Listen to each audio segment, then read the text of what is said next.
Nouveau numéro où j'ouvre les numéros de Stormbringer Warhammer de la collection Hachette.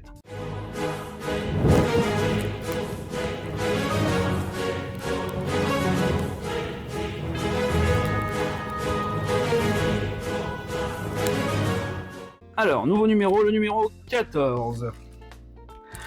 Qu'est-ce qu'on a là? On a une troupe d'orques.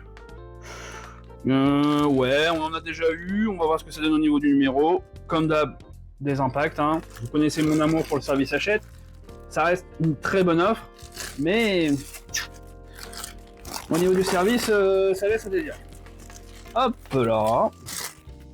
Hop là. Donc, on a toujours des super illustrations. Rien à dire. Alors, je sais pas si les illustrations sont tirées des artistes de chez Game Workshop ou si c'est Hachette qui leur ont fait une commande et tout. Mais à chaque fois, c'est magnifique. Faudra que je me renseigne là-dessus. Si les illustrations viennent des bouquins de Warhammer ou si ça vient d'ailleurs. De la Black Library. Wow. Il y a un détail sur ces figurines à chaque fois, ça me transcende. Autant celui d'avant c'était le char. Je trouvais qu'il était sympa parce que ça reste une énorme figurine. Et là, ça a beau être des orques, le niveau de détail il est dinguissime. Ouais. Je vérifie en même temps si j'ai pas de la casse. Hein. Vous m'excuserez, mais c'est arrivé à la dernière livraison, donc je vérifie un peu. Alors, ça a l'air ok, hein. Ça a l'air ok pour cette livraison. Franchement, ouais, ça va être sympa. Donc là, on va avoir... On a combien des pleu-pleu 3, c'est ça? Ça a l'air d'être 3, ouais. Donc là, on a 3 orques. 3 orques qui font des choses de loin. Il y en a d'avoir des options, par contre. Il y en a qui sont avec des arcs et d'autres avec des fusils. Ok, on va voir ça. Alors, pour ce numéro, encore une fois, moi je me concentre sur la peinture et sur l'histoire, donc voilà, vous savez où est-ce que je m'oriente. Donc sur ce numéro, on a 2 paragraphes de lecture, une collection, forcément on a les nouveaux orques, ensuite de l'assemblage, de la peinture et le jeu. Pour la lecture, on a Hors de gueule, Ogre, on a forgé des alliances. Ok. Ensuite, collection, les embrocheurs, c'est eux-mêmes. L'assemblage, les embrocheurs aussi pour la peinture. Et pour le jeu, on a la potion miraculeuse. Pourquoi pas, je dis.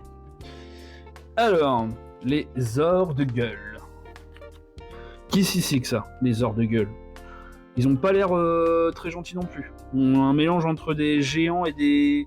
Je sais pas, des ogres. Non, je sais pas. En même temps, ogre. Ok, ils font partie de quoi ces trucs-là, ces messieurs-là? Ces messieurs. Je pense que ouais, ça va être les copains des orques. Ils doivent faire partie des mêmes factions. Ensuite ici un petit endroit avec les éternels de l'orage. On aime toujours. Moi j'aime bien. Hein. Il n'y aura jamais assez d'or. Forger des alliances. Ok, donc là ils donnent un petit peu les soutiens, les factions avec lesquelles ils ont des alliances avec les Stormcast. Donc il y a les Luminettes, les guerriers flamboyants, les Séraphons, les sinistres filles de Kane et les pilleurs d'âmes. Ok. Sympa. Ça explique un petit peu la relation qu'ils ont entre les factions de l'ordre. J'essaie de pas dire de bêtises. De l'ordre. Donc ici, on a comme d'habitude une petite présentation avec les possibilités de nommer nos figurines respectives. Et ensuite, on a l'assemblage. L'assemblage. Ici, il faut de la colle. On n'a pas d'easy to build. Donc, je vais regarder parce que j'ai l'impression qu'il y a beaucoup plus de possibilités d'options que d'habitude.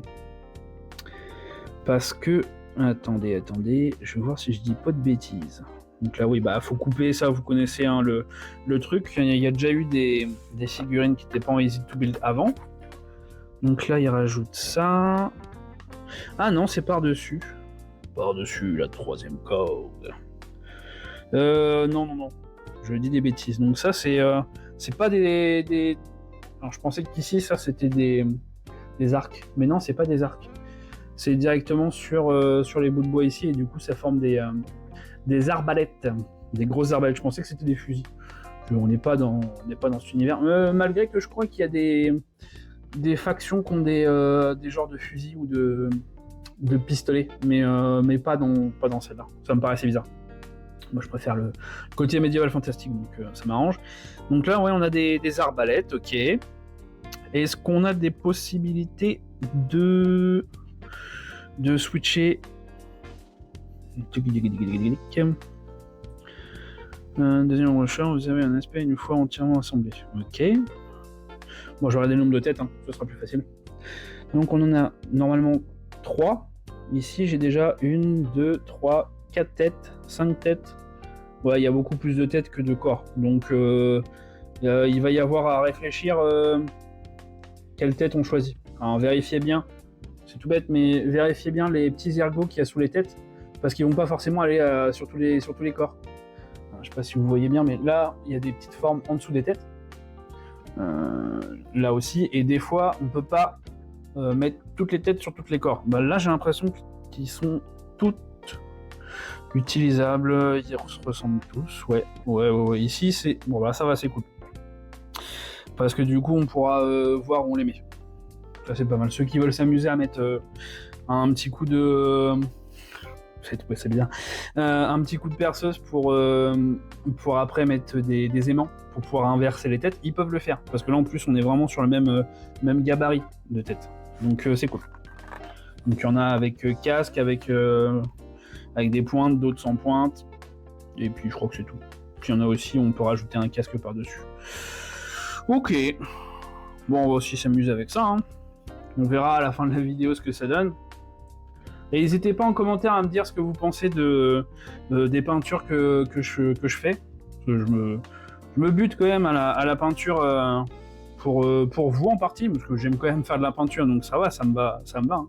Mais les conseils sont toujours bons à prendre. Si vous avez des petits conseils de peinture en soi, même sur les formats vidéo, n'hésitez pas. Donc là, on est parti sur la peinture des embrocheurs. Donc là, on a beaucoup plus de peinture qu'avant, donc j'espère qu'ils vont mettre un peu plus de détails. Bah, il y en a plus qu'avant, hein, tout de même. Hein. On voit qu'on a passé un petit gap depuis le numéro d'avant, où ils mettent un peu plus de détails sur leurs figurines. C'est pas non plus hyper transcendant, mais en soi, on a déjà plus de... J'allais dire contraste, mais c'est pas vraiment de la contraste, mais on a un peu plus de détails. Sympa. Ça donne une ordre d'idée. Ensuite, la potion miraculeuse.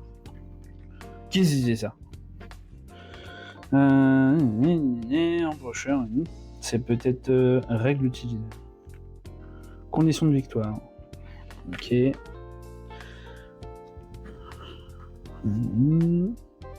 Un sujet là, bah je sais pas trop. En même temps, je m'attarde jamais trop sur ça. Tour des éternels.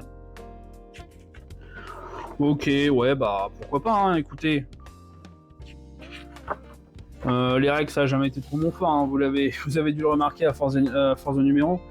Donc ouais, le numéro 14, je trouve que les numéros de toute façon sont de plus en plus qualitatifs. Il y a de plus en plus de lectures. Le numéro d'avant, 3 chapitres et puis pas mal de conseils de peinture, donc ça c'était plutôt cool. Même si encore une fois je préfère que ça soit un peu plus poussé que ça.